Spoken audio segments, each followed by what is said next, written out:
जय हिंद प्यारे बच्चों। आज जैसा कि आप लोगों को पता होगा कि 10th सीबीएसई बोर्ड का जो एग्ज़ाम है वो काफ़ी नज़दीक आ रहा है, तो हमारे लिए बहुत ज़्यादा घबराहट सी हो रही कि सर क्या पूछा जा सकता है, इस साल तो पैटर्न भी नया है, क्या हम पढ़ सकते हैं, इस टाइम में हम क्या रिवाइज कर सकते हैं। तो बेटा आपको घबराहट होना ये एक नॉर्मल बात है, आपके यहाँ पे कोई भी होता उसके साथ यही हो रहा होता।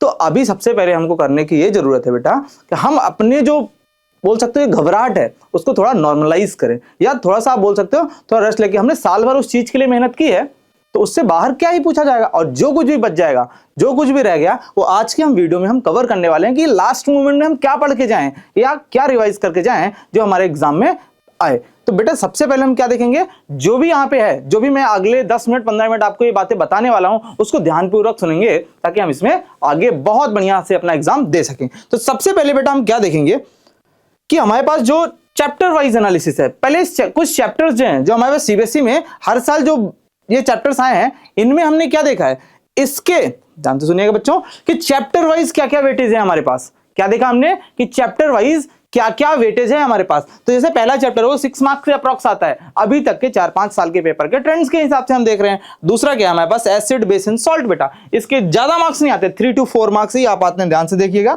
इसमें ज्यादा मार्क्स नहीं आ पाते बेटा, इसमें 3 to 4 मार्क्स का ही आता है। अगला हमारे पास है मेटल्स नॉन मेटल्स, में 10 से 11 मार्क्स के आ सकते हैं, यदि इसमें 3 मार्क्स का हो तो इसमें 10 मार्क्स का हुआ इसके हिसाब से। और कार्बन्स कंपाउंड हमारे पास 6 मार्क्स के अप्रॉक्स होता है बेटा, ध्यान से सुनिएगा। ये हमारे पास तो हुआ चैप्टर वाइज वेटेज। तो सर कहना ये चाह रहे हैं कि मेटल नॉन मेटल जो हमारे पास बहुत ज्यादा इंपॉर्टेंट है उसको हम थोड़ा ज्यादा टाइम लगा के उसके हर एक इंपॉर्टेंट पॉइंट्स को जो मैं बताऊंगा आपको ध्यान से सुनना है, ठीक है क्या। आगे चलेंगे बेटा, जैसे हमारे पास अब आ जाते हैं हर चैप्टर वाइज हम क्या कर रहे होंगे सर। तो सर जैसे पहला चैप्टर हुआ, सर इस चैप्टर में हम क्या पढ़ के जाएं। तो बेटा सबसे पहले इस चैप्टर में हमारे पास क्या होना चाहिए, ये टाइप्स ऑफ रिएक्शन जो सबसे इंपॉर्टेंट है हमारे पास इस मूवमेंट में आपको जो पढ़ना चाहिए। तो टाइप ऑफ रिएक्शंस और इनके एग्जांपल्स, इनके क्या है देखेंगे हम बेटा, एग्जांपल्स देख लेंगे। इसके एग्जांपल्स जैसे हम देखेंगे, ध्यान से सुनेंगे हम, इसके एग्जांपल्स हमारे लिए बहुत इंपॉर्टेंट है। जैसे हमारे पास कॉम्बिनेशन रिएक्शन हुई, इसके एग्जांपल हमारे पास मैग्नीशियम वाले हम एग्जांपल जरूर देख के जाएंगे। हम कैल्शियम ऑक्साइड वाला एग्जांपल कि हमने कैल्शियम ऑक्साइड को पानी में डाल दिया, ये वाले एग्जांपल्स एक्टिविटीज को हम जरूर देखेंगे। Displacement reaction, sorry decomposition reaction हम क्या कर रहे होंगे सर। डिकम्पोजिशन रिएक्शन में हमारे पास 3 तरीके की रिएक्शंस होती हैं, जिनमें से सबसे ज्यादा हम H2 इलेक्ट्रोलाइसिस वाले पार्ट को जरूर देख के जाएंगे कि H2O का इलेक्ट्रोलाइसिस करते हैं तो हमारे पास कौन सी गैस कहां से निकल रही होती है। देन हमारे पास आता है बेटा डिस्प्लेसमेंट रिएक्शन। कौन सी रिएक्शन, डिस्प्लेसमेंट रिएक्शन। तो बेटा डिस्प्लेसमेंट रिएक्शन के लिए हम क्या कर रहे होंगे सर, रिएक्टिविटी सीरीज सबसे ज्यादा इंपॉर्टेंट है बेटा, रिएक्टिविटी सीरीज। और रिएक्टिविटी सीरीज का भी मैं चैप्टर 3 में भी इंपॉर्टेंस बताऊंगा। तो हम डिस्प्लेसमेंट रिएक्शन के लिए जो रिएक्टिविटी सीरीज है उसको बहुत अच्छे से पढ़ें। और डबल डिस्प्लेसमेंट रिएक्शन के लिए तो बेटा 2 ही रिएक्शन जो हमारे एनसीईआरटी में दी गई है उसको एग्जांपल के साथ, बच्चे क्या गलती करते हैं इसमें कि रिएक्शन उल्टी लिखाते हैं सर, BaSO4 या BaCl2 बना आते हैं। तो बेटा हम रिएक्टेंट और प्रोडक्ट के साथ इसकी रिएक्शन जरूर ध्यान में रखेंगे, ठीक है क्या। आ जाओ बेटा लास्ट में रेडॉक्स रिएक्शन। रेडॉक्स रिएक्शन के एक एग्जांपल के साथ, जो कॉपर वाला एग्जांपल है हमारे पास, उसको जरूर ध्यान देके जाएंगे। तो मेजर पार्ट हमारे पास चैप्टर 1 में जो आप ध्यान रख सकते थे, इतने पार्ट से ही हमारे पास क्वेश्चन आना चाहिए, ठीक है बेटा। चलते हैं हम चैप्टर 2 में सर क्या क्या इंपॉर्टेंट हो सकता है। तो सर चैप्टर 2 में सबसे पहले chemical property of acids and bases, basis के केमिकल प्रॉपर्टीज को हम ध्यान रखेंगे कि इलेक्ट्रिसिटी कौन कंडक्ट कर रहा होता है, डाइल्यूट एसिड क्या होता है, कंसंट्रेटेड एसिड क्या होता है, ठीक है सर। देन हमारे पास आता है पीएच स्केल के बारे में हम जरूर पढ़ के जाएंगे बेटा। क्या पीएच स्केल में क्या पढ़ के जाएंगे सर, पीएच स्केल कहां से कहां तक होती है, एसिडिक में क्या होती है, बेसिक में क्या हो रहा होता है, न्यूट्रल में कैसा बिहेव करती है, और हमारे पास डेली यूजेस, डेली लाइफ में जो इसके यूजेस हैं उसको जरूर हम देख के जाएंगे। जो हमारे पास पीएच के यूजेस हैं कि सर डेली लाइफ में क्या क्या यूज कर रहे होंगे इसका। सर पीएच का डेली लाइफ में हमारे पास बहुत सारे यूजेस, डाइजेशन के लिए काम आ जाता है सर, कभी डाइजेशन खराब हुआ उसका मतलब क्या हुआ, एसिडिटी हो गई, तो हम क्या यूज करेंगे, कोई भी एक बेस यूज कर सकते हैं, ठीक है बच्चों। लास्ट में आता है सॉल्ट, सबसे ज्यादा इंपॉर्टेंट पार्ट है जो हमारे पास है इसमें, वो है सॉल्ट्स का। सर सॉल्ट्स में कौन सा, सर सॉल्ट तो बहुत सारे हैं, सबसे सॉल्ट्स में भी सबसे ज्यादा इंपॉर्टेंट मैं बोलूं तो सबसे पहले हमारे पास आता है बेटा क्लोर-एल्कली प्रोसेस, और इसको जरूर हम ध्यान देके जाएंगे। इसके हर एक पार्ट को NaCl एक्वस होना चाहिए, NaCl लिक्विड होना चाहिए, उसका इलेक्ट्रोलाइसिस करते हैं, एनोड पे क्या बन रहा होता है, कैथोड पे क्या बन रहा होता है, उनका यूजेस क्या है, हर एक पॉइंट क्लोर-एल्कली प्रोसेस के हर एक पॉइंट को हम ध्यान रख के जाएंगे। दूसरा सबसे इंपॉर्टेंट जो इस साल सीबीएसई ने चेंज किया है, ब्लीचिंग पाउडर का फॉर्मूला।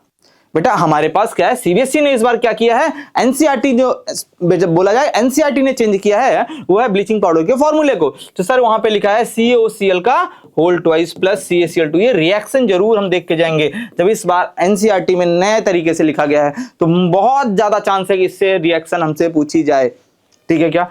बाकी हमारे पास इसमें से बाकी जो सॉल्ट्स हैं उनके हमके क्या ध्यान रखना है, ये जो सॉल्ट्स हैं इनके नाम, इनके फॉर्मूले।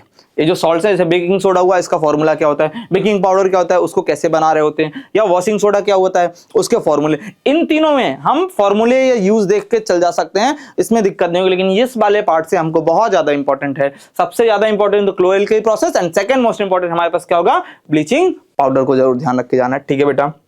आगे चलेंगे सर, मेटल नॉन मेटल जिसको आपने बोला 10 मार्क्स का है, इसमें क्या क्या करेंगे हम। तो सबसे पहले जो मेटल रिएक्टिविटी सीरीज है, बोला जाए क्या, एक्टिविटी सीरीज। सबसे पहले क्या देखेंगे हम इसमें बेटा, activity series, metal reactivity series या एक्टिविटी सीरीज, ठीक है क्या।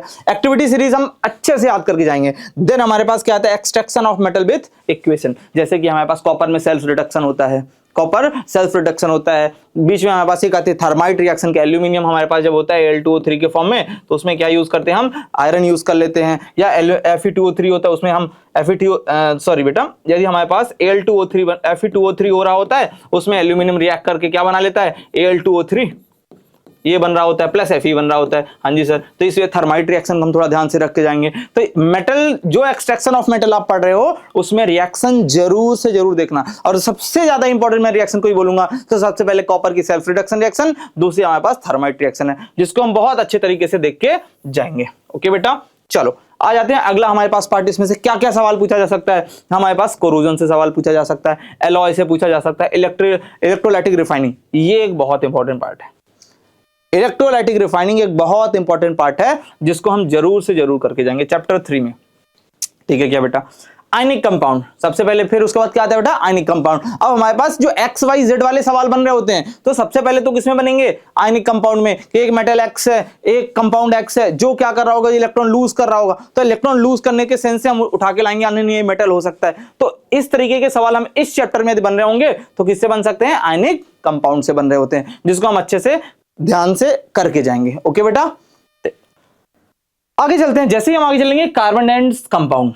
सर इसमें क्या करना है, सबसे पहले वर्सेटाइल नेचर ऑफ कार्बन को हम पढ़ के जाएंगे कि कार्बन के इतने कैटिनेशन जो प्रॉपर्टी होती है, या टेट्रावैलेंसी हो गई उसका, स्मॉल साइज रीजन हो सकता है, इलेक्ट्रॉन डॉट स्ट्रक्चर, कुछ इलेक्ट्रॉन डॉट स्ट्रक्चर हम जरूर बना के जाएंगे, क्योंकि हमको एग्जाम में ये पूछा जा सकता है, ठीक है क्या। केमिकल प्रॉपर्टी ऑफ कार्बन, यहां से हमारे पास चालू होता है कि सर इसमें केमिकल प्रॉपर्टी में हमारे पास तो 4 रिएक्शन होती है। अरे बोलो भैया, कार्बन की कितनी रिएक्शन होती है, यहाँ पे 4 रिएक्शन हो रही होती हैं। हम चारों रिएक्शन को क्या करेंगे, एक अच्छे तरीके से, सर जैसे कि ऑक्सीडेशन हुआ, रिडक्शन हुआ, जो भी हमारे पास ऑक्सीडेशन हुआ, एडिशन हुआ, सब्स्टिट्यूशन, सारी रिएक्शन को एक बार अच्छे से देख के जाएंगे। फिर आता है सर इसमें जो XYZ वाला सवाल बनता है, वो कहां से आता है, आ जाओ बेटा। इस चैप्टर में ये XYZ वाला जो हमारे पास सवाल बनते हैं, जो बोला जाए केस बेस्ड सवाल बन रहे होंगे, वो किससे बन रहे होंगे, वो इस वाले पार्ट से। ये केमिकल प्रॉपर्टी और इथेनॉल और इथेनोइक एसिड, इन दोनों को मिलाते हुए वो एक बढ़िया सवाल बनाता है। सर कैसे बना रहा होता है वो जो XYZ हमारे पास बन रहे होते हैं, वो तो इथेनॉल, इथेनोइक एसिड, और यहां से जो 4 रिएक्शन होती हैं, ये टोटल 6 रिएक्शन के बेस बनाए जाते हैं। कैसे सर, इथेनॉल है, इथेनोइक एसिड, इथेनोइक एसिड के लिए वो वर्ड यूज कर सकता है, बहुत सारे वर्ड यूज कर, विनेगर वर्ड यूज कर लेगा। दूसरा, इस दोनों के रिएक्शन से एस्टर जो बन रहा होता है, उसके लिए वो स्वीट स्मेलिंग वर्ड यूज कर लेगा। इन जो हमारे केमिकल प्रॉपर्टीज में, वो बोले सैचुरेटेड और अनसैचुरेटेड वर्ड यूज करके हमारे पास एडिशन रिएक्शन का यूज कर सकता है। तो बेसिकली मैं बोला जाऊं, ये यदि जैसे ही मैं बोलूंगा कि टॉपिक 3 और टॉपिक 4, टॉपिक 3 और टॉपिक 4 यही मेजर हमारे पास क्या होते हैं, जिसमें से XYZ वाले सवाल बन रहे होते हैं। इन दोनों टॉपिक को हम अच्छे से करके जाएंगे बेटा। इन दोनों से ही XYZ वाले यदि सवाल पूछे जाएंगे तो इसी से पूछे जाएंगे, क्योंकि मोस्टली 99% चांस है वो इसी में क्या बनाएंगे, हमारे XYZ वाले सवाल बना रहे होंगे। लास्ट पार्ट जो बच्चों सबसे ज्यादा डर रहे होते हैं, हम सोप एंड डिटर्जेंट। यदि हमको डर भी लग रहा होता है इस टॉपिक से, तो हमको ऐसे डर के नहीं जाना इस टॉपिक से, बट हमको कुछ बहुत इंपॉर्टेंट पार्ट इसमें ध्यान रखना है। सोप की डेफिनेशन, डिटर्जेंट की डेफिनेशन, सोप और डिटर्जेंट की डेफिनेशन में ध्यान रखेंगे। इन दोनों में, सोप और डिटर्जेंट में डिफरेंस, एटलीस्ट 3 डिफरेंस जरूर हम पढ़ के जाएंगे। उसके बाद हमारे पास hard water and soft water का इफेक्ट देख के जाएंगे। सोप का स्ट्रक्चर देख लेंगे कि सर इसमें 2 पार्ट होते हैं, आयनिक और, अरे बोलो, ये कोवेलेंट पार्ट हो जाएगा, एक कार्बन चेन होती है सर, एक लास्ट में हमारे पास क्या होता है, आयनिक पार्ट होता है सर। तो ये दोनों पार्ट को हम अच्छे से करके जाएंगे। इसमें detergent, hard water, soft water के इफेक्ट, सोप में क्या होता है, डिटर्जेंट में क्या होता है, ये जो बेसिक है, एटलीस्ट हम इतना भी कर लेंगे तो हमारा काम सोप एंड डिटर्जेंट में हो जाएंगे।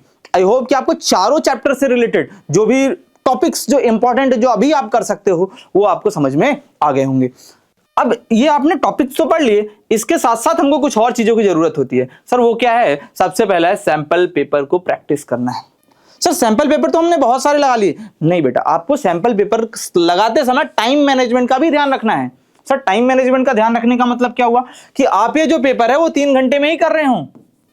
ये जो आप पेपर कर रहे हो 3 घंटे में ही कर रहे हो, और कोशिश ये करेंगे कि ये पेपर हम टाइमर लगा के इस मुकाम पे आ जाएं कि इस तरीके से हम उसको कर लें कि ये टाइम घट के हमारे पास 2:30 हो जाए। 2 घंटे 30 मिनट में हम ये पूरा का पूरा पेपर कर सके, ताकि हमारे पास जो 30 मिनट्स एक्स्ट्रा बचे हैं उससे हम पूरे पेपर को दोबारा चेक कर सके, दोबारा अच्छे से समझ सके कि हमारी गलती कहां हो रही है, मिस्टेक कहां हो रही है। हो सकता है किसी के 80 मार्क्स आ रहे हो और ये छोटी सी गलती हो, बट वो यदि 3 घंटे में पेपर खत्म कर पा रहे तो गलती को दोबारा चेक नहीं कर पाएगा। लास्ट में एनालिसिस द मिस्टेक, आपके पास जो भी आपने 3 घंटे में पेपर दिया उसमें आप मिस्टेक चेक करिए। मैं तो ये बोल रहा हूं आपको कि यार 2.5 घंटे में आप पेपर खत्म करिए, और उस 2.5 घंटे में जो आधे घंटे बचेंगे 3 घंटे के लिए, उसी में आप अपने एनालिसिस को, मिस्टेक जो भी किए एनालिसिस करिए उसका। क्यों? क्योंकि आप पेपर के बाद तो नहीं कर पाएंगे ना। बोर्ड में हम यदि 2.5 घंटे में हमने पेपर खत्म कर लिया तो जो आधा घंटे बचेंगे हम उसमें अपने मिस्टेक्स को वहीं देख लेंगे कि छोटी मोटी जो गलतियां हो गई हो उसको हम सुधार लेंगे। राइटिंग प्रैक्टिस इस समय खूब करना है। डेली हम कोशिश करेंगे एक पेपर, सैंपल पेपर तो जरूर करें। एक सैंपल पेपर किसी भी जगह का हो सकता है, आपको संस्था ने जो दी वो हो सकता है, किसी कहीं जगह से आपने लिया वो हो सकता है, बट कोई भी हो, सैंपल पेपर आपको प्रैक्टिस जरूर करना है। और सबसे ज्यादा इंपॉर्टेंट बात, सबसे मोस्ट इंपॉर्टेंट बात बेटा जो अपने को ध्यान रखनी है, मतलब इससे ज्यादा इंपॉर्टेंट तो मैं कुछ भी नहीं बोलूंगा, क्या कि सर जो सेक्शन वाइज राइटिंग है, इस बार सीबीएसई ने ए बी सी 3 सेक्शन बनाए हैं। यदि केमिस्ट्री का सेक्शन बी है तो हम केमिस्ट्री के सवाल को सेक्शन बी में ही खत्म करें, सेक्शन बी में ही खत्म करें, पहली बात। दूसरा, यदि हम सेक्शन सी चालू कर रहे हैं तो उसको फ्रेश पेज से चालू करें, किसी भी मिड से चालू कर रहे बिल्कुल ना करें, हम किसी भी मिड पेज से चालू ना करें हम। ठीक है क्या बेटा? जैसे ही हम इसमें सेक्शन ए में हमने कुछ लिखा, यदि उसका कोई सवाल नहीं आ रहा आप तो सेक्शन ए में ही आप जगह छोड़ के जाएं। सेक्शन बी या सी में आप लिखेंगे तो आपको 0 मार्क्स मिलेंगे, चाहे आपने सही ही लिखा हो। तो प्लीज इस बात का ध्यान रखें ताकि कॉपी आपकी बहुत अच्छे तरीके से चेक हो सके। आई होप आपको ये पूरी बातें समझ में आई होंगी, और मैं आशा करता हूं आपको जो आपको हेल्प चाहिए इस टाइम पे आपको ये वीडियो देखने के बाद जरूर मिलेगी। थैंक यू सो मच बच्चों, and we will do it for our CBSE exams, and we will definitely and we will do it बच्चों। Best of luck. Thank you so much.